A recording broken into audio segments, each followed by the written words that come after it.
I'm going to give you some downtown. I want to talk about downtowns. I'm going to give you some facts. The first one was 70% of first-time sales come from curb appeal. Number 2, downtowns equal visitor spending. The number 1 activity of visitors in the world is shopping, dining, and entertainment in a pedestrian-friendly setting. It's not the reason they come, it's the number 1 activity once they arrive. Just go to Door County, go to Fish Creek, go to any of those towns. Go downtown Neenah, Galena, Illinois. I mean, I can keep going down the list. That's the number 1 activity of visitors in the world. And by the way, that's where 80% of the non-lodging spending takes place. Are you getting that 80%? I don't think so. 80%. You know what? There you go. I'm going to put it there again. Why do you think that Disney put downtown Disney outside each of its parks? To get that 80%. So, it is economic development. I mean, by the way, site selectors, what they do is they'll come into any of your towns. They'll go into downtown Gresham, and the way site selectors and commercial real estates, the way they think is the health of your downtown economically is the health of the community. So this goes to everybody, not just Shawano. I mean, it is that important. Downtowns and tourism need to be joined at the hip, for sure. And then they're critical to your success. The heart and soul of any community besides people is its downtown. And if you don't hang out in your downtown, neither will visitors. So you got to bring downtown to life because downtowns are back. I just did a webinar a couple weeks ago called The Resurgence of Downtowns. We had 740 people attend that from 14 countries. It's that important. Downtowns are back and in a big way, and here is why. We are moving to the age of third places. The first place is where we live, it's our home. The second place is where we work. The third place is where we go to hang out. There are more millennials than there are boomers. But this all started with the Gen Xers and now the millennials that have made places like Starbucks a third place. By the way, the future of downtowns is where you go after work and on weekends. The future of downtowns is not 9 to 6, folks. The future of downtown is 10 to 9 or 11 to 9. That is the future of downtowns. This is the future of downtowns. And by the way, there is absolutely, positively nothing more important than your downtowns. And the other thing you need to know is you can make your downtown look beautiful, but at the end of the day, it's what's in the building that makes you a draw. The rest is window dressing. And downtown beautification is important, but the business mix is critical. And here's the big statistic, number 10. 70% of all retail spending takes place after 6 p.m. 70% of all retail spending. Are you open? You guys, even in Shawano at 6 o'clock, I could walk down Main Street in the middle of the street and not get hit. You roll up the sidewalks, except for a couple of restaurants. Look, okay, can everybody read that? That is the future of downtowns. And by the way, I even did a video. You're gonna have access to this video for the next year. We'll tell you how to do it. Because one of the big problems, even in Shawano, is open on Saturdays only. We were there on Saturday, they still weren't open. Hobby businesses are killing downtowns. Your property owners need to put in their lease agreements the hours they will be open and the days they'll be open. Now, if one shop in downtown Shawano stays open, they can't make it. You know what? Would you go to the Fox River Mall? Is that does Green Bay have a mall like that? Is that where you usually go, or do you go to Fox River? Fox River. Okay. If Fox River Mall had 4 shops that were open after 6, would you go there from here? No, you'd wait till they're all open. So if one person by themselves may say, well, I tried it for 3 weeks. Well, you can't do it by yourself. But even, I mean, this is old school thinking, 9 to 5? You know, by the way, we have our new jewelry store owner right here, you know, but 9 to 2 on Saturday, Sunday, they're closed, that's fine. But you know, this is all changing. You gotta be open in the evening hour. You know what, 9 to 5, we're at work. We're out, you know what, for visitors. So I'm talking about locals and visitors. If we're local, we're at work. When we get off work, if we want to go shopping, I guess we better head to Green Bay or Appleton. Because your only other choice is Walmart. You know, have you ever wondered why Walmart's open, what, till midnight, 24 hours? Walgreens is open till 9 o'clock. Even banks are open later. By the way, that statistic came from the retail, the National Retail Federation. That's where that statistic. You know who commissioned that? The Walmarts, the Barnes and Nobles, all the big boxes. But downtowns are not getting it. So challenges like that are just, and I didn't mean to pick on them. By the way, I was going to give her a bad time because we were there on Saturday. There was no wind, there was no displays. And just so everybody knows, I'm glad we met because she said we were just changing them all out because they're getting ready to do all their fall stuff. So, but those kinds of things are so important. Fast fact number 11, women account for 80% of all consumer spending. I'm waiting for the guys. Come on, somebody's going to say it. Usually there's a guy in the audience that says, that's all? There you go. Yeah, or they say, that's all? 80%? It's a true fact. You're catering to women first. Okay? I love this, Wickford, Rhode Island. Isn't that cute? There's a sign right by the door. It says, your husband called, he said to buy anything you want. But by the way, what do you see in this next photo? That was not staged. I got 2 words for you. Think benches. Every single shop should be doing that. There's Jane being my model. Every shop should be doing that. By the way, have you ever wondered why people do this? They may never sit in those chairs. It makes their home feel welcome. All benches should be at the facades facing out, never out here where you get to look at cars. All these benches should be uprooted and put along the facade and then have a merchant put a pot on each side. Always have your benches on the facade opening out and it says welcome. You should have 30 or 40 in downtown Shawano alone. You should have 30 or 40 benches. All on the facades, flanked with pots and planters. And by the way, when it comes to downtown, I turned that into a video. You should go watch it. That's a webinar I was just telling you about. Priority number 1. There's that fast fact number 1. It should be 70%. That's what happens when you're working on this till 10:30 at night. Some of your businesses downtown Shawano do a really great job. It's just awesome. The farming, they do a good job. They got the planters, they got benches. I would actually do benches people would sit on, you know, but overall they do a good job. But a lot of your businesses do absolutely nothing to pull people in. We count 13 vacancies just in your core 2.5 blocks. Then you got vacancies at both ends. But in those, so if you don't put beautification there, we don't know whether you're open or not. You know, they just do nothing to pull people in. I mean, there's just nothing here. And this is not the city's responsibility. You know, places like this. I mean, you know, this is the shoe store, which we love. By the way, you know what we love about coming to places is when you go to a place like this, you meet the woman there that actually sold us some shoes. She made sure that we knew that her sister was the mayor. And I met your mayor. Where is she? Yeah, there. Oh, there she is, over there. And by the way, she did a really great job. She said, oh, while you're here, you should do this and this and this. We love, you know what it does? It endears you to the community. You feel like a part of the community. It was awesome. But once again, zero curb appeal. And by the way, you know what? That's really not going to pull a lot of people in. I got an idea for you. Fredericksburg, Texas, population 5,000 did this.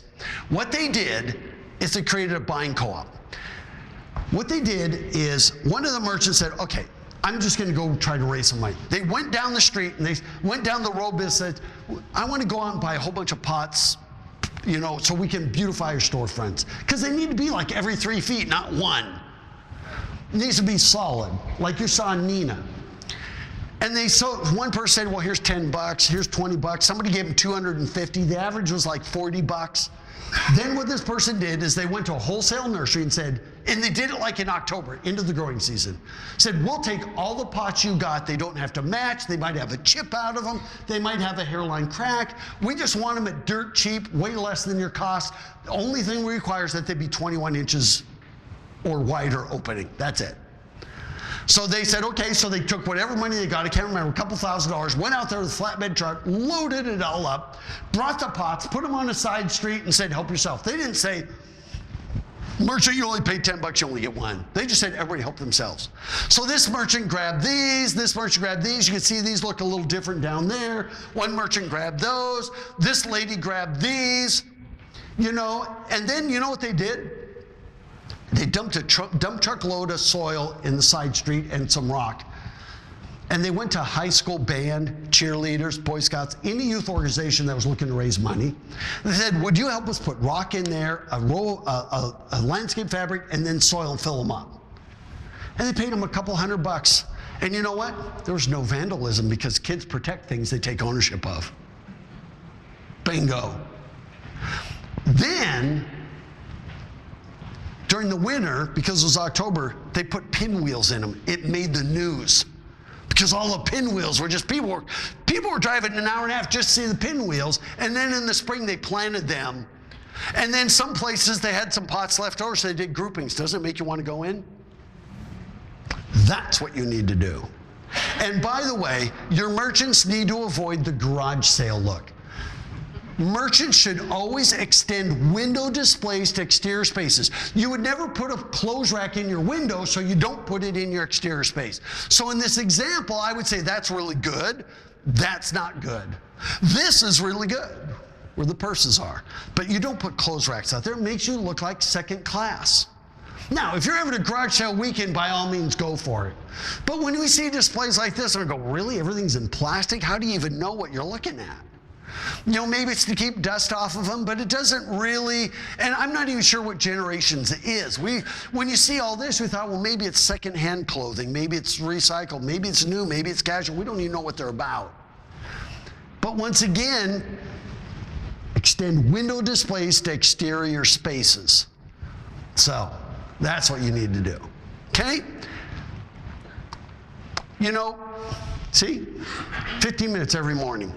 Wouldn't that be cool? People did that.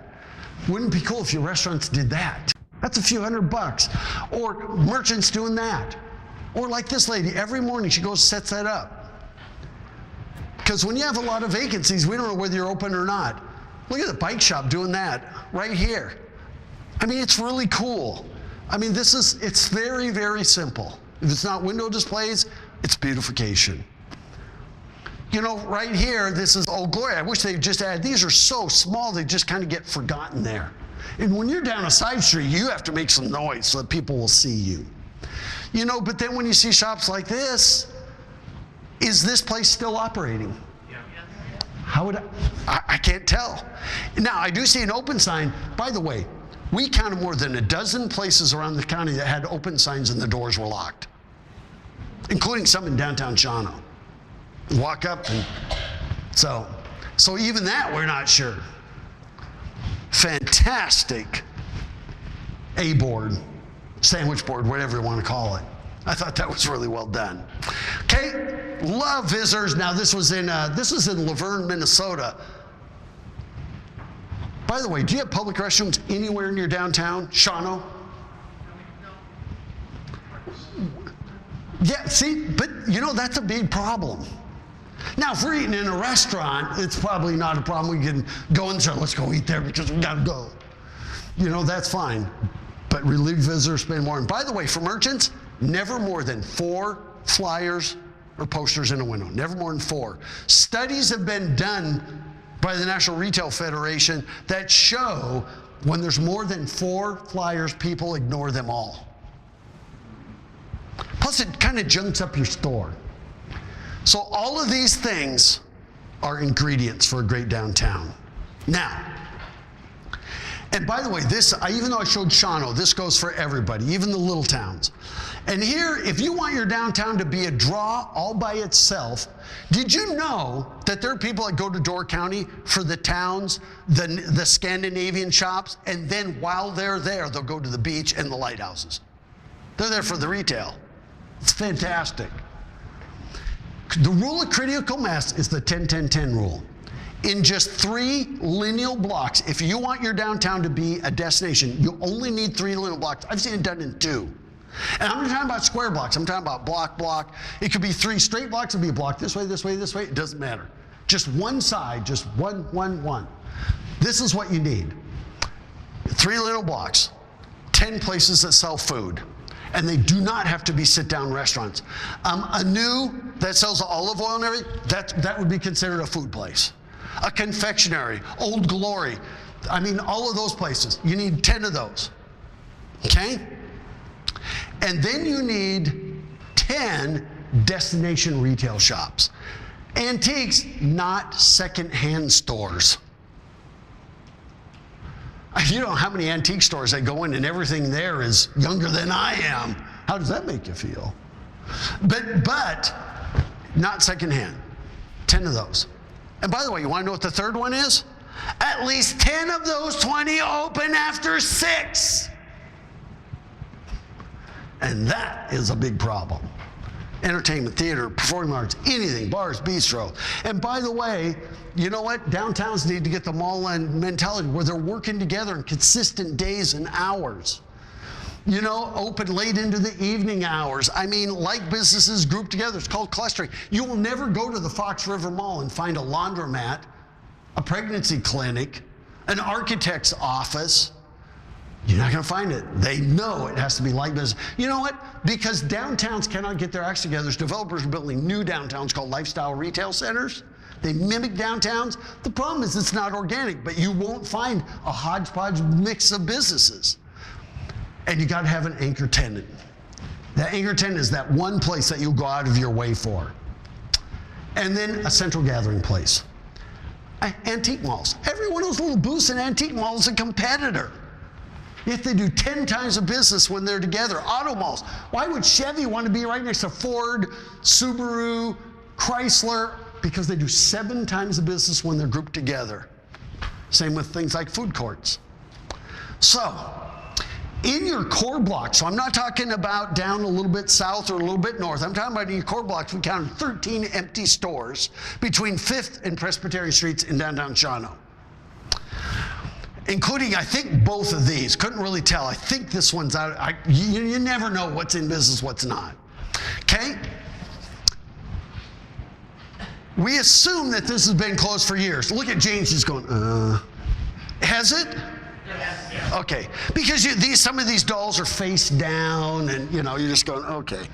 I mean, it's better than having it empty. So we guess that, and we think whoever's doing this, we thought this was really cool that you've done some things to kind of dress up the empties, and I thought that was really cool that you've done that. We'd love to see even pop-up stores, and that'll be a different subject for a different day because I know I'm running out of time already. My first thing is, how do I get Luigi's to go in that space?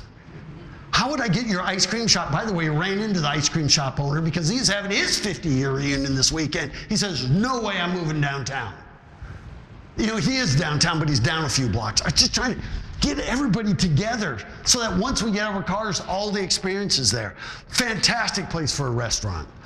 I mean, you need to have somewhere in downtown. We'd love to see a bike shop. We'd love to see an ice cream shop. We'd love to see another coffee shop. We know you have one. We'd love to see a butcher shop. We'd love to see Newski's have a little outlet store right in the middle of your downtown. Any one of you. And you know what? If you had 5 more restaurants, and I'm talking about Shawano in 3 blocks, if you had 5 more restaurants there, you'd have people come from Green Bay here every weekend for the dining instead of you going there. I mean, if you had 1 or 2 brew pubs. Now, I did hear a rumor that the old theater might turn into a brew pub. Yes! But I'd still like to, maybe they should go in the building. I said Luigi should go in. I'd love to see, fill in those 13 spaces before you work on those. But still, that's going to be cool. Bike shop, outfitter. I'd like to see you have an outfitter at the old railroad at the depot, right? What? Oh, is there? Okay. Another coffee shop, butcher shop. I mean, these are just, and you know what? Sometimes you can even do incubators where you go and you rent it from the owner for like $1 a month, and then you put little shops in there just to get them started. You know, and we call those pop-up shops. A casual clothes store. You have a nice men's store. It is really a nice men's store and a nice women's store. Be nice if there was a casual clothing one. I don't know if Generation, I don't know what that one is. But you know, in Olympia, Washington, they have this called Wind Up Here. It's all educational toys for kids. People come from hours around just to shop in that little store. So having little stores like this would be really cool. So sometimes you have to orchestrate the business. You work with the property owners, and by the way, the property owners need to put in their lease agreements when you will open, when you will close, and how many days a week. That's what they do in malls. By the way, in a mall, if you sign a lease agreement, say you open at 10 o'clock. If you're not open by 10:05, it's $1,000 for every 5 minutes you open late. Same with closing. Consistency. This, I mean, I thought, let's do those other blocks, then let's work on these. Because this, I mean, you know what, this right here, I kept going, you guys should call ArtSpace. ArtSpace is a nonprofit, they're headquartered in Minneapolis, and I think you need to come, I think they buy these kinds of buildings. It is a public-private partnership. I would love to see Artist Workspace here. And by the way, some of the other towns had some really cool buildings that would be great for stuff like that. The other thing I would like to see in downtown Shawano, I didn't see any sidewalk dining.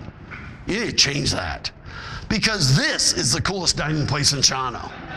That's just awesome. It's colorful, it's bright, it's just, I love that place. But people want this. There should be, see this line? There's no reason why you can't put tables and chairs outside of restaurants. Here's Angie's actually down this way. This should all be tables and chairs. I don't even care, even if you're not a restaurant. Doing things like this should be encouraged. And they put a little rope stanchion. And you don't need to over-regulate. Salem, Massachusetts, they just these are silk flowers, and they just did an inexpensive rope. But I'd love to see you do this. I mean, if you want your young people after they graduate from high school to stay here, you need to create places like this. Particularly during the season, even in ski resorts, they do it in the middle of the winter. You know, they just wear their ski clothes and then go eat at a cafe with the propane heaters. But look, it doesn't take much room. And I didn't see that. I mean, look at this ice cream shop. By the way, this ice cream shop owner said that when she has people out there eating ice cream, all of a sudden there's a line out our door. You know, give them free ice cream and you're going to have a line. But all it takes is a couple tables and chairs. Oops, went the wrong way. And so I encourage you to encourage your businesses to do that. You have plenty of room for ADA access. I know cities that don't allow it, you need to change the ordinances. Your farmer's market should be on Main Street, right in the middle of downtown. Never put farmer's markets on the back door. And by the way, you have a great farmer's market. I was so glad it wasn't on the lawn area. Is it Franklin Park? But it should be right on Main Street. And I know people probably scream bloody murder. Now, Appleton puts it right on their main drag. Here's the trick to doing farmer's market in downtown. You put the booths back to back in the middle of the street. Where people make a big mistake is they put the booths on the sidewalk, which blocks out your retailers. If you put them in the middle of the street, then people can walk on the sidewalk in those retailers and the booths of the farmer's market, and the same on the other side. If you do that, it'll be fantastic. I know it's a state highway, is that right? But you know what? We've seen state highways everywhere, you know, that will allow that to happen. And you know, it's easy to get around. Just go over to Franklin, go over to, I can't remember which streets are which, but if you go over a block, you can get around them pretty easy if somebody wants to get around. I see too many people driving through your downtown rather than to your downtown.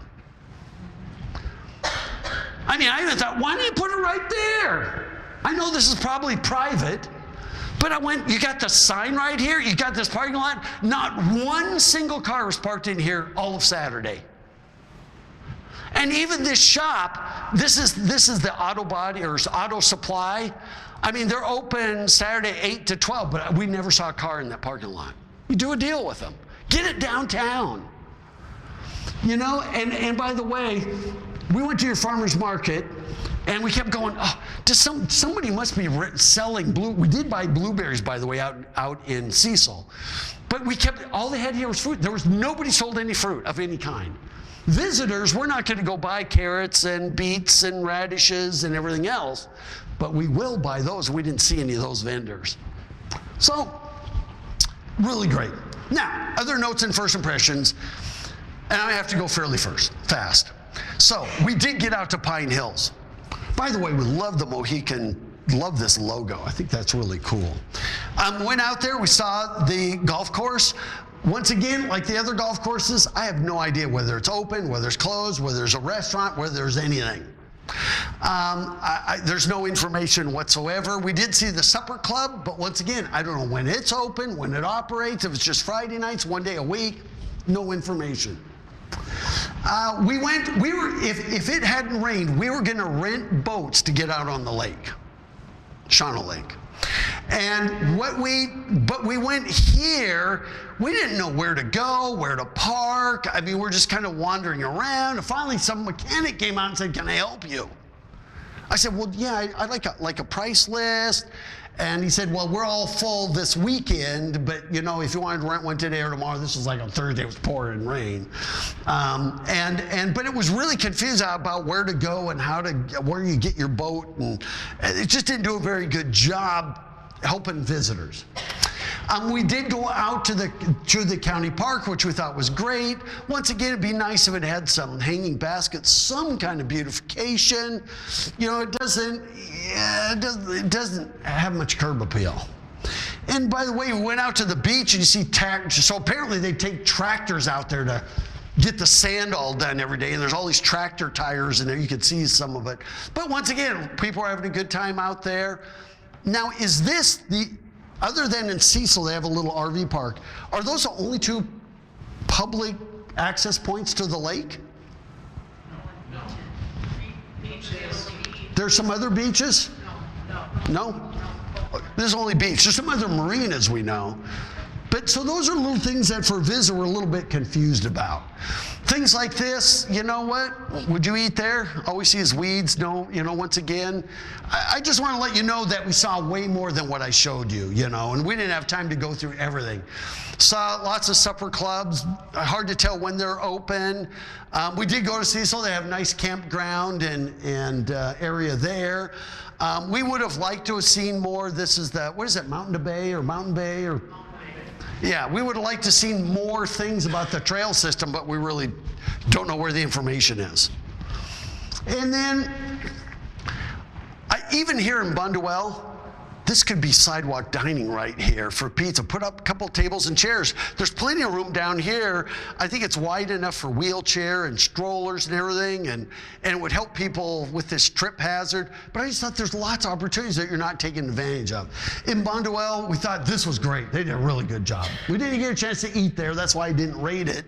But they did a really great job. It says cool down with slushies and ice cream. Nice little cafe dining. Good job. Bunduel, we could see it in Shawano, the two downtowns that seem to be kind of coming to life, kind of coming back, which would be really great. They do a great job there with the beautification. This was really confusing. It says tractor repair, and then it says scrapbooking. I'm kind of polar opposites here.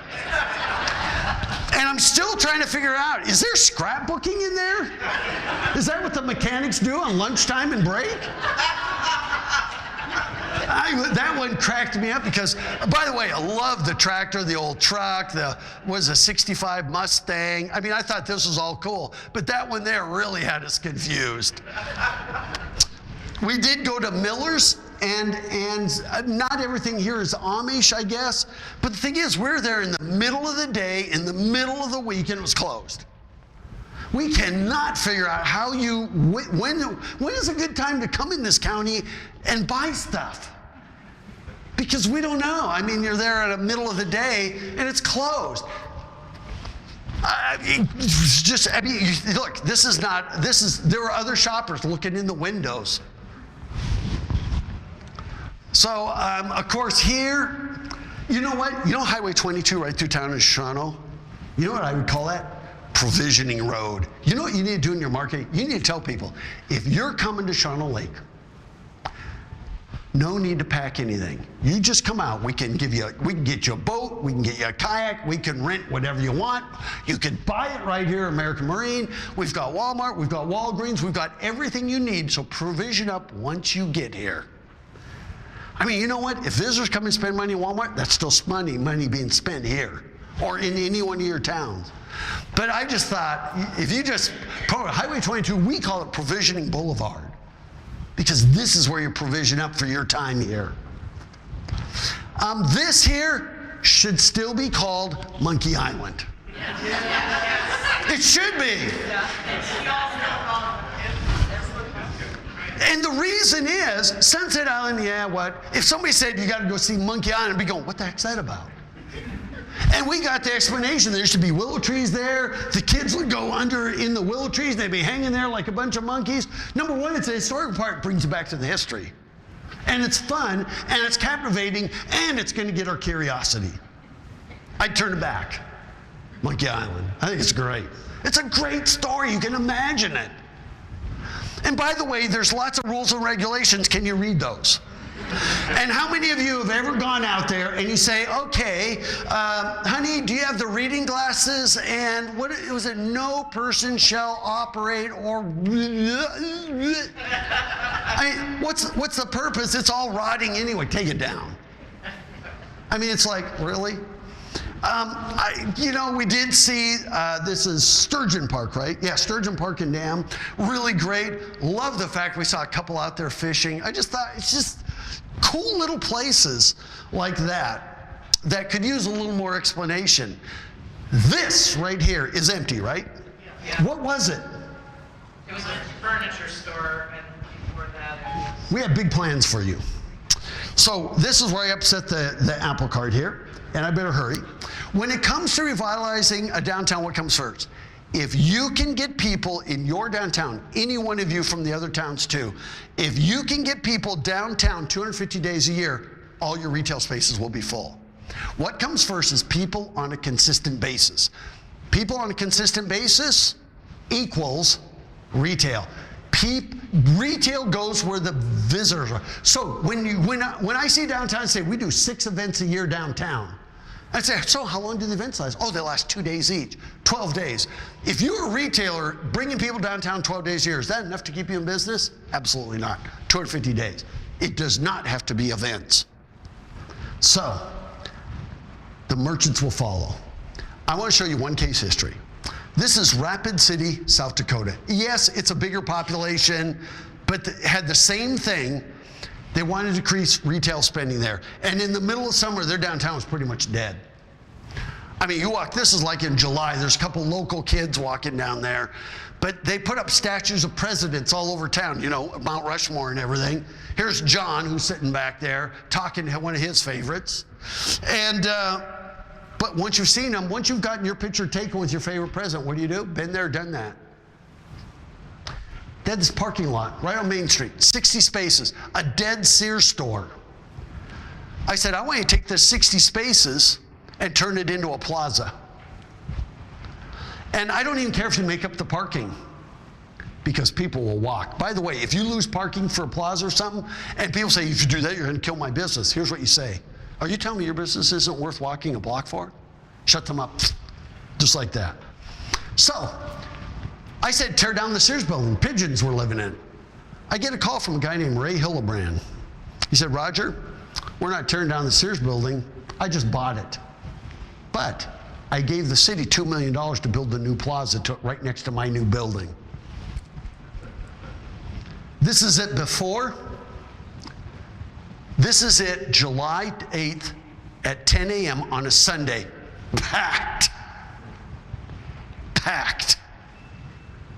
And by the way, here it is. There's the plaza. That was the parking lot. He bought this Sears building. He now owns a restaurant right here. This is all full of dining. There's another restaurant here with outdoor dining. Even this little alleyway. There's a garage back here, and in the garage are public restrooms. It's where they keep a Zamboni. You can guess where I'm going with that. This is what it looks like. I mean, this place, it changed everything. Every once in a while, that Sears building is now full of restaurants and retail shops. And by the way, they can fence off areas to do beer gardens. And you know what? There's the stage right there. And this place has activity on it 300 days a year, not events. This Sunday morning, they had police out there showing how their police dogs work. Then car shows started coming, quilt shows started coming. Other event organizers said, oh my gosh, with a main street like this, we want to come and hold our events here. And so, it started happening. They put a splash pad right there. When the events are going on, they can shut it off. When they're not, they're doing this. You know what happened? Within 24 months of them building this plaza, the average age of a person buying a home in Rapid City dropped 12 years. The youth were coming back. And this is kind of what it looks like. Right here, here's that Sears building. I mean, this little lawn area, you're going to see what happens to that. They put all these LED lights in here, and it's always configurable. All of this was gravel. They now changed it. You know what? In the summer, it looks like this.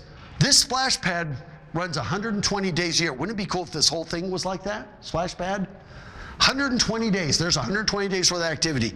In the winter, another 120 days. You just did 240 days a year just like that. By the way, this is 8,000 square feet. It's slightly bigger than the Rockefeller Center ice rink. They make $130,000 a year just renting ice skates, and they have to dole them out because it gets too packed. If you had a splash pad in a plaza, if you had an ice rink in a plaza, you have 240 days worth of activity in your downtown. How cool is that? And every night they do sound and music shows. And you know what? Every Monday night they do movies on the square. Average attendance is 3,500. Look what somebody wrote. I grew up in Rapid City. It was never as cool as it is now. And guess what? Within 5 years, it's as big an attraction as Mount Rushmore. Wow. Downtown businesses, they complain. You're taking away the parking. Everybody's in the plaza. They won't be in our business. They complain. So they made a list of the top 25 businesses who complained, and I went in and secret shopped them. And in 14 of them, I ran into the owner.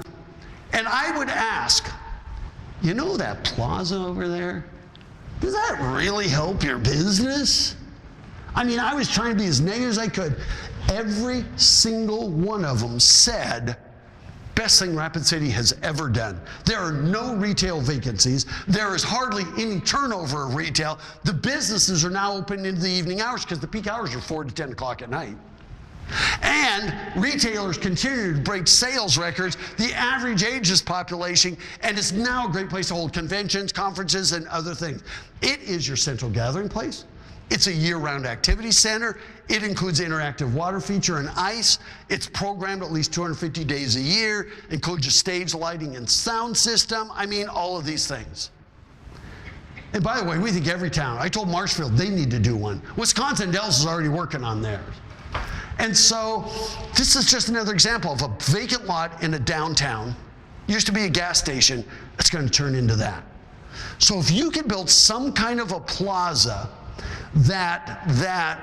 where you could shut off the water here, and this all could become ice in the winter, water for splash pads, or you shut it off, you fill this, all the fountains are flush mounted, you fill this full of tables and chairs for the taste of Shawano, and then you have bands up here, and then you have all kinds of market space for food trucks, whatever you want, you need to do it. Here's my suggestion. Somebody said, we're going to build a stage and everything in Franklin Park. I said, no, it needs to be on Main Street. Don't put it on the back of your retail, put it in the middle of your retail. And so I kept looking at this lot. There's that building, and I went, oh my gosh, this is just too cool. What if we took this space? What if we turned that into plaza? So this would all be paver stones. What if you just lined it with street trees there and even there? And then what if you had all these little or Catalina umbrellas? If there were restaurants that would look out on here, maybe we have some more seating out here. And maybe there's even some more. We put some, I don't even know this is a resource. I didn't even look what was in there. But I thought, man, if you could do some dining, because plazas need to be monetized. You can't just go put them in Franklin Park. We're not spending money. unless you're going to build buildings on Franklin Park. You know, and so then I thought, and what if you did, all these are like 10 by 10 farmers market booths. You know, so you could do, this could be anything. You could put climbing walls. You could do anything. You could have market booths over here. You could put a stage there. And what if you did that? Be about 10,000 square feet. Wouldn't that be cool? Put your activity in the middle of your downtown, and your downtown will be the showcase. And then you could do other bigger booths for things, rock climbing walls, anything, food trucks, you name it. You know, even seating areas. Disney's got it. See the seating area, how everything's raised planters? That's for a reason. Look. Can you imagine this in a plaza in downtown Shawano? And by the way, this works in towns of 300 as well as it works, maybe not as big a scale as it does towns. Art markets. I mean, we could go down the list. Your farmer's market would have a home. You'd have street musicians all the time. You could even put out little chests. Those are just vinyl that you do there. Can you imagine even your visitors on nice Sunday, every morning at like 7 to 8, you do free yoga in the middle of your downtown? Oh my God. You could do the taste of Shawano country. Can you imagine putting ping pong balls or even bocce ball courts? I mean, these are all things you could do. How cool would that be? I love Imagination Playground. These are like big, huge Lego. They're foam. Really cool. Wouldn't that be cool? You could have vendor booths there. It becomes an incubator for small businesses. You bring in food trucks. You know, where by the way, food trucks do not compete with sit-down restaurants. It's like comparing apples to McDonald's to Luigi's. It's different. But even stuff like this, it's configurable space. Wouldn't it be cool if you did these? These are Bryant Park in New York, but the company that makes these is out of Canada. They're really, really cool little vendor booths, and they're active at night. But wherever your plaza is, it needs to be ringed with commerce. Just like Italy, and it needs to come to life in the evening hours. And once you have that plaza, and maybe it's not there, maybe it's somewhere else. There was other locations, like where I said, why isn't the farmer's market right there? That'd be a good location, where the auto supply place is. But even this bank, there should be a couple, even though they don't sell food, putting a couple of tables, chairs here, putting a musician there would be fantastic. Bring these spaces to life. And you know what? Start on Fridays and Saturdays. For you, the smaller towns, really, you're going to do that 250 days a year start? No. Do it on Fridays and Saturdays for 3 months a year. Start with Fridays and Saturdays. Just start slowly. I mean, if the bank had just a piano, this is Denver, 16th Street, they have pianos everywhere. They cover them up in the winter. I mean, even doing that in downtowns. This is in Asheville, North Carolina. I said, so how often are chess pieces missing? They said, oh, they're missing, but you know how they end up missing? The birds take them. They're not stolen or lost. But you know, I kept thinking, wouldn't it be cool if you had guitarists here? Then what you do is you start activating cool little spaces like this. If you ever go to Shipshewana, Indiana, they took all their little alleyways and you'll find tables and chairs in them. I mean, even these spaces would be active. I would say turn your parks into plazas. And then right now it's not a big deal because your lights are not timed, but right now you don't have any crosswalk buttons or anywhere in downtown Shawano. And so you have to just kind of wait. And so once you get a plaza, that'd be great.